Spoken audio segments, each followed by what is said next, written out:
for broadcasting services outlining revised guidelines aimed at promoting responsible use of broadcasting platforms across all media outlets in the country.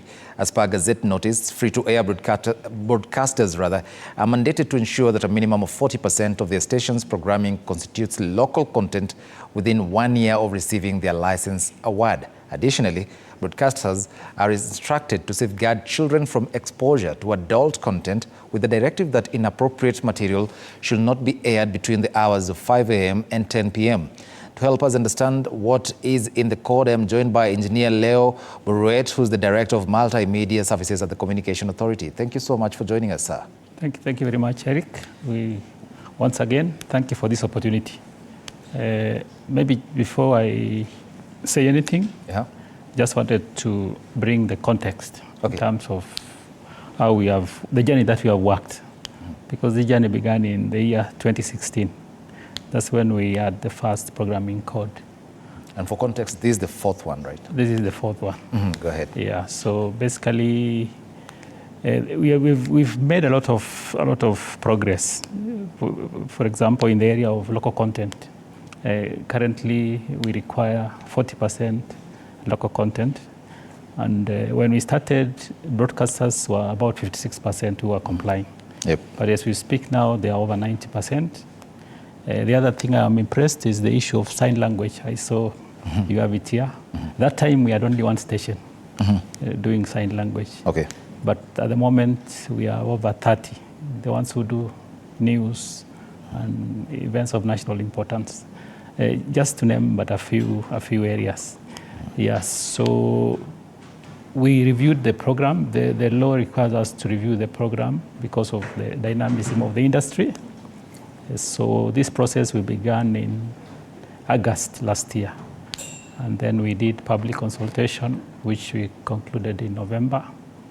And then we also did stakeholder validation just to make sure that we understood each other with the people who gave views.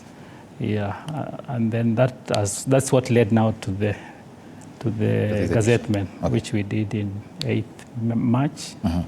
And 30 days. It actually requires 30 days. So from 8th November. So this new programming code is actually in force with effect from 8th April.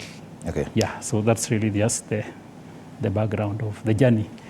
And I want to say this journey really, I want to appreciate the contribution of the broadcasters because really they have done a lot to comply. I mean, from 2016 up to now. Of course, the journey is not yet complete. And also, I also want to appreciate my co-regulators. For example, Kenya Film Commission, we worked with them a lot in the area of local content. We visited about 16 counties, just creating training. And then also KISE, Kenya Institute of Special Education, in terms of the sign language, just to name but a few. Yeah. Okay, you've said this is the fourth one. The journey started back in 2016, and I am sitting here on behalf of Kenyans. We did a small sampling. It's a very small sample, but it's a representative of what a lot of Kenyans think when they hear about the new programming code for broadcast. And I want my director to play some of the vox pops that we managed to collect today. Look. Na hiyo watershed kulingana vile naelewa ni kuhusu vile vipindi ambavyo viwahusu kwa mfano watoto vinaonyeshwa na muda ambao unaonyeshwa. Hii watershed kwanza nimeisikia leo. Sijawahi isikia, nimeisikia leo na ndio nataka sasa wanielezee huwa inamaanisha nini. Watershed ni kudhibiti vipindi ambavyo vitakavyoonyeshwa katika runinga. Yani kila kipindi unakipatia muda fulani ukiangalia umri ya wale watu ambao wanaangalia. Well, as I said, that's a very small sample of Kenyans that we sampled, but it's also a representative of very many Kenyans about what they think, and especially the thing called watershed.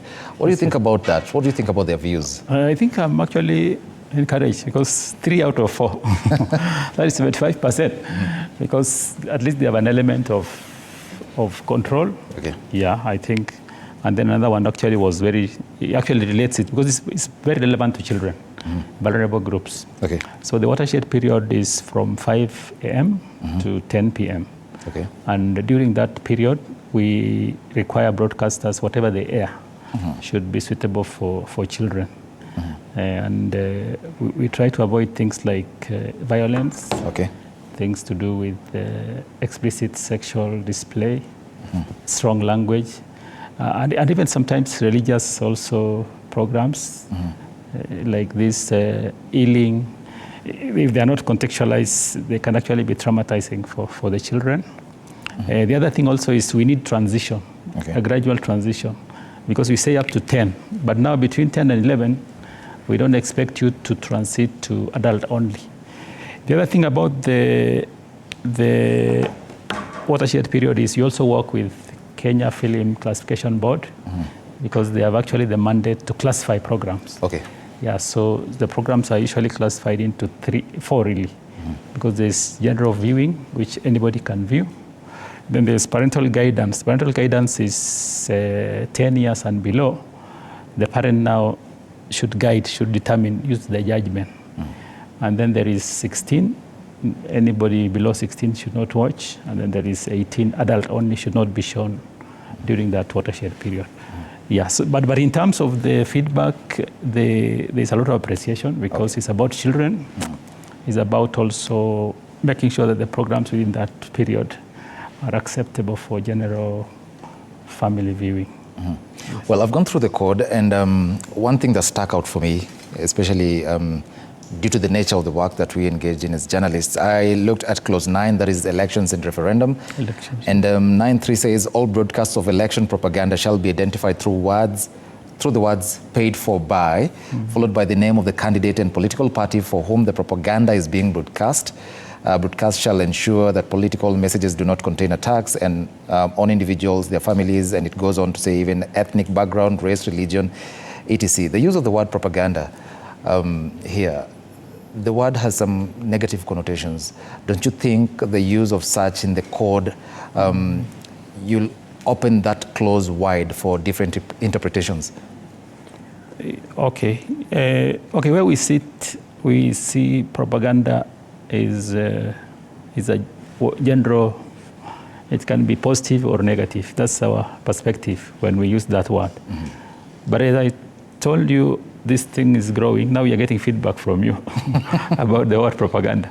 But for us, and also the issue that you identify, I think that disclosure actually kind of negates the negativity of it, because you read it with the sense that it's a propaganda anyway.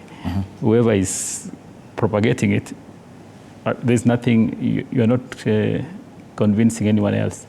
We know that's your stand. So I think the disclosure is the key thing there. Okay. Yeah, but we hear you. Maybe that's an area we need to interrogate, whether there could be another word that is more neutral.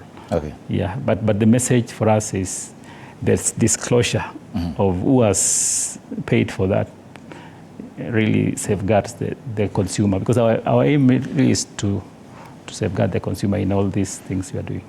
All right. I'll still remain on that political bit. Last year, during some political rallies and protests that were anti-government, the authority threatened to revoke the licenses of 6 TV stations, this one included. Isn't that denying Kenyans the freedom of expression, which is actually enshrined in our in our constitution? Okay, maybe just to put perspective, first, to be accurate, actually, the authority did not threaten to revoke. I think it was more of cautionary, because remember, I always say we are employed by the public. Okay. Yes. You are employed to produce content to the satisfaction of the public. Yes. Me, I've also been employed to have a checklist, and they can decide if I'm not doing my work properly, they'll replace me. If you are not doing properly, so the first are doing their work properly. No, I'm just saying. Go ahead. Eventually, the consumer sets the standards. Okay. That's really what we say.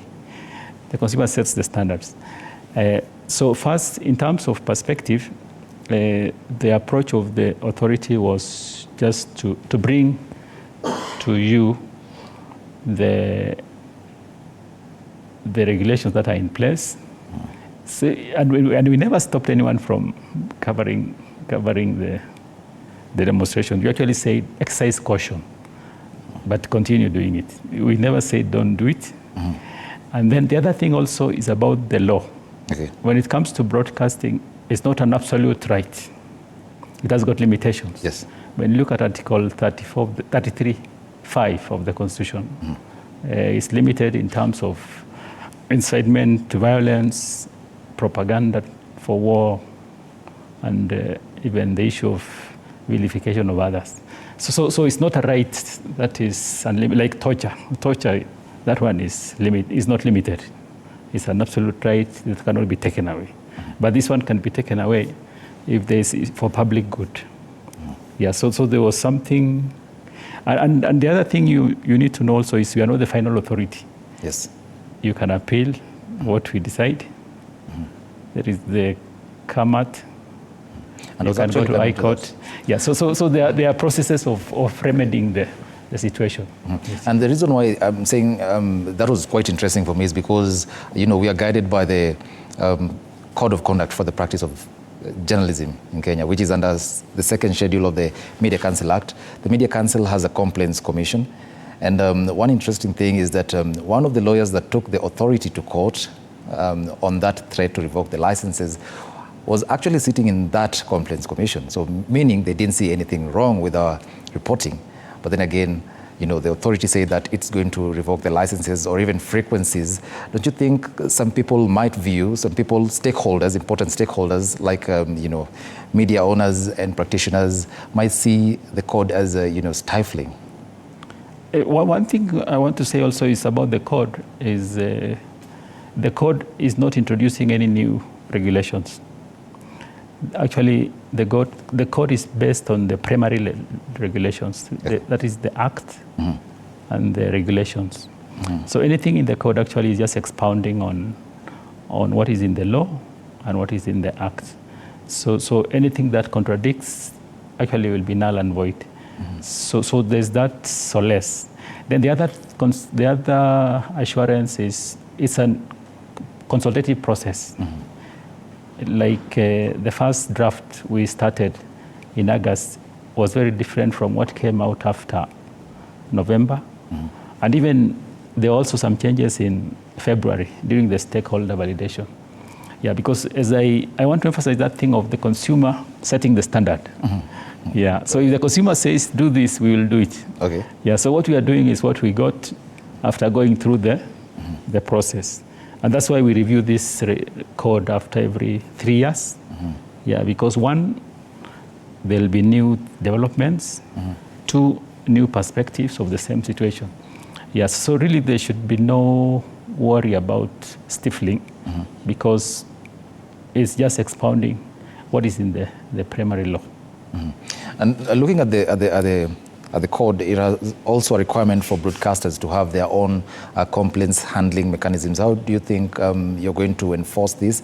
And what recourse do you think viewers might have if they feel aggrieved by the work that broadcasters do? Yeah, thank you very much, Eric. In fact, that's really, I think, the message I want to pass today to the to the viewers and the public, that really Article 46 of the Constitution really is there for them.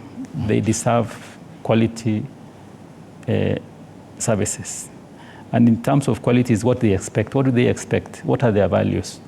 What do they expect their children to watch? What do they expect to be shown in their stations? So that's what I want to focus on. And then what happens is we've got several instruments. We've got the license. We issue license to the broadcasters. And the license, one of the conditions is you need to have a complaints handling procedure within your station. And the other condition is you need to publicize it at least twice a day so that people know where to complain.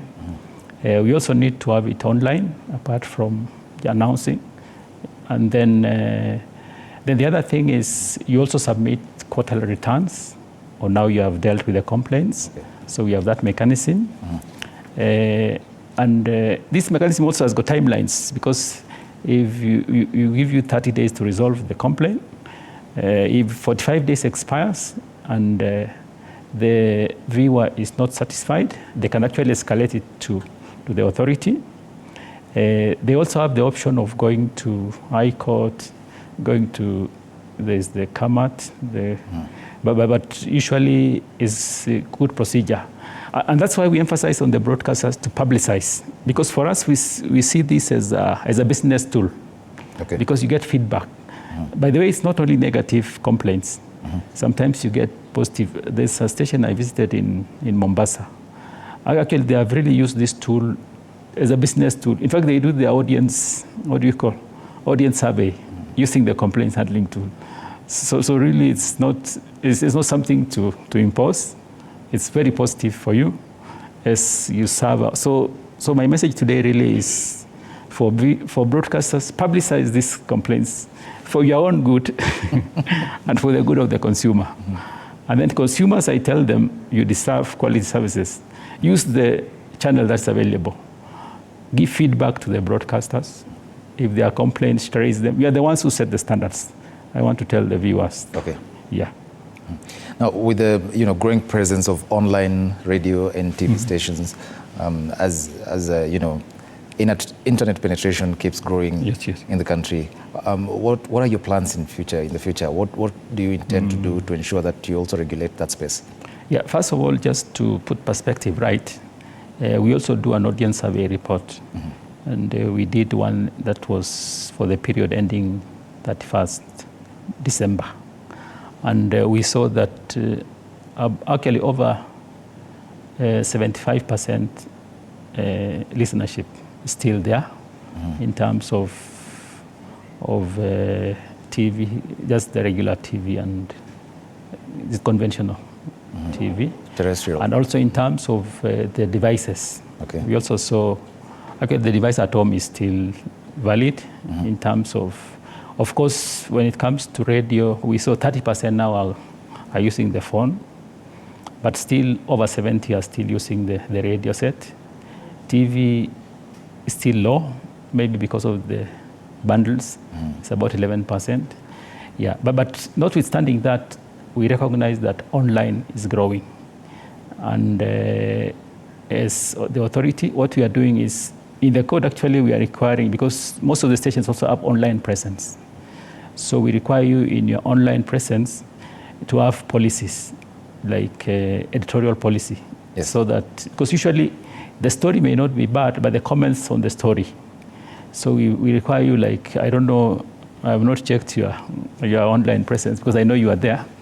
And whenever you put a story, there will be comments on the story. Yes. So there should be a policy now of that you can remove comments that are not adhering to your policy. So that's one thing we are doing.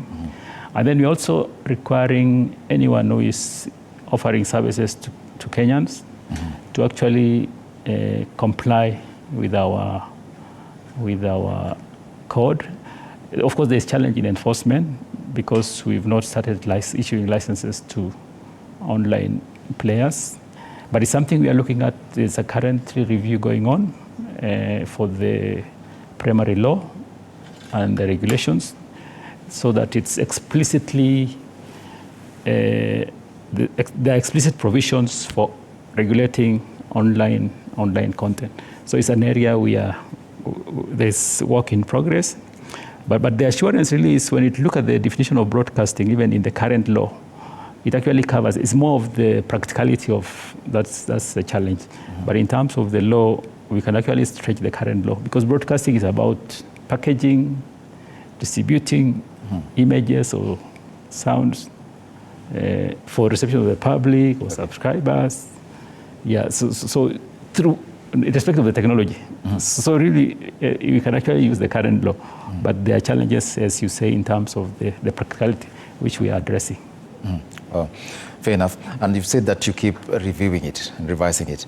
But as we wind up, I want to ask you this very important question. The code also addresses the treatment of very sensitive subjects like sex and religion, basically requiring conformity to, societal norms, which some, as the world rapidly evolves, might argue that is subjective. How do you intend to handle that? Yeah, I agree with you. Some are subjective, but what we do is, for example, the complaints. The complaints actually validates, because sometimes we use our judgment and say this is, for example, something like religion. You will say this one is insightful or taking advantage. Okay. So what we do is, once we make a decision, we subject it to, we will get complaints also, and then complaints will verify what we are doing. But apart from that, there are also some explicit guidelines. For example, we encourage, for example, for religion, why don't you talk about the positive aspects of religion? There's a lot of things you can say about religion. Many things you can say. All right. Why don't you say that? Then we're also saying for children, things like that are dramatic, we avoid them when children are likely to watch them. All right. Yeah, but I want to say complaints actually validate. That's why I'm encouraging viewers to complain, so that they can set the standards for us. Okay. Yeah. Well, thank you very much. The code is huge. You cannot exhaust it and with all its contents within a 30-minute show. But thank you so much, Engineer Leo Boruet, for coming for this very important discussion. Thank you so much. Thank you, Eric. Engineer Leo Boruet is the Director, Multimedia Services at the Communications Authority of Kenya. And of course, we're talking about Kenya's new programming code, the 4th edition of the programming code by the Communication Authority of Kenya. And that's it on Disruptive Friday tonight. Thank you so much for watching. My name is Eric Munene. Our sign language interpreter has been Catherine Simaloy. Good night. God bless.